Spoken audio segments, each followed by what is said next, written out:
de Moscou et à Krasnodar. Moscovski. Oui, oui. Voilà la saleté de Moscou. Ça, c'est la saleté. Ça, c'est Moscou. Hein. Ça, c'est noir. Très noir. Ça, c'est Krasnodar. C'est plutôt de Gestal. Ah, ça, oui, d'accord. Ça, c'est Krasnodar. Ouais. Krasnodar typique. Typique. Oui, au moins, la voiture, elle est propre.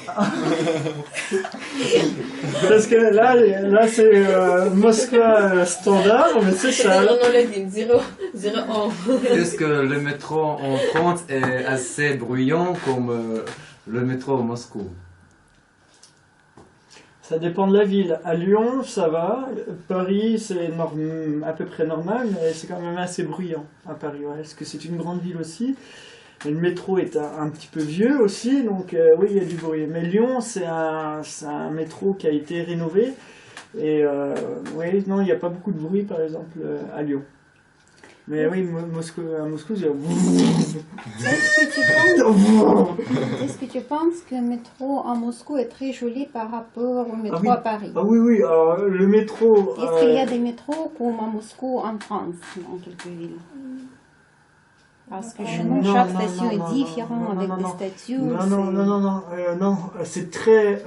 le métro de Moscou est vraiment l'un des métros, je crois, les plus beaux que j'ai visités, parce que il y a ce fameux cercle des stations de métro, et chaque métro, il y a Kievskaya, j'ai bien aimé, parce qu'il y a la gare au-dessus. Et puis il y a d'autres oui, parce que ça raconte une histoire. Il y a la métro, il y a la station sur la Biélorussie aussi qui est vraiment très beau.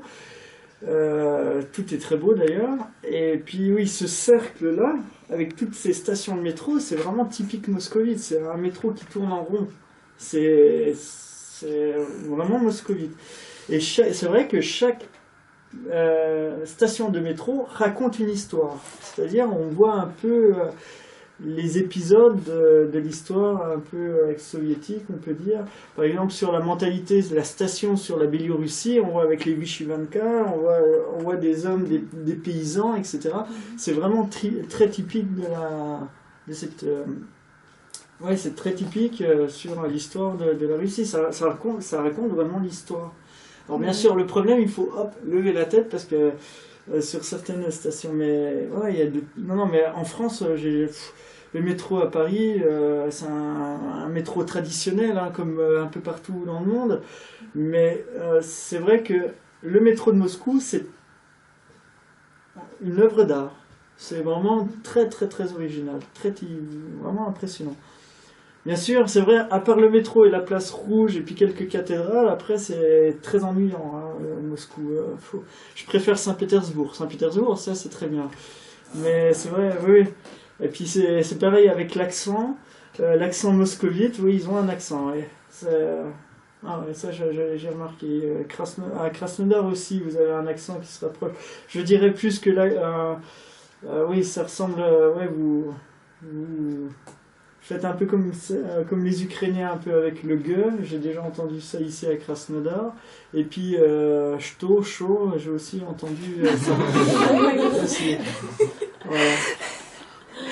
Lisochka, est-ce que tu peux dire comment tu aimes ce mot?